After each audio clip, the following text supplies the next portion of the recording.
CC ক্যামেরার ফুটেজে সবকিছু আমার ছেলেরা যে আক্রমণ করছে 2-3 সেকেন্ডের ভিতরে আক্রমণ করছে, বেশি সময় নেয় নাই, 5-7 জনে হেরা আক্রমণ করছে, একটা রুমে নিয়ে গেছে, সবকিছু একদম ক্লিয়ার পুষ্ট সবকিছু বোঝা যাইতেছে।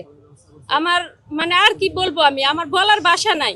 আমার একটাই, দেশবাসী কাছে আমার একটাই দাবি, আপনারা যা ভালো মনে করবেন, আমার ছেলে জানি ন্যায় বিচার মানে আমি পাই, এটাই আমি চাই আপনাদের কাছে।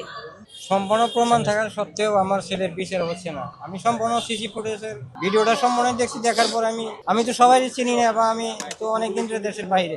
ছেলের মৃত্যুর সংবাদ পেয়ে আমি পুরো ফ্লাইটের টিকিট কেটে চলে আসছি। আমি প্রশাসনের কাছে কিছুই চাই না, শুধু আমার ছেলের সঠিক বিচার এবং ফাঁসি চাই।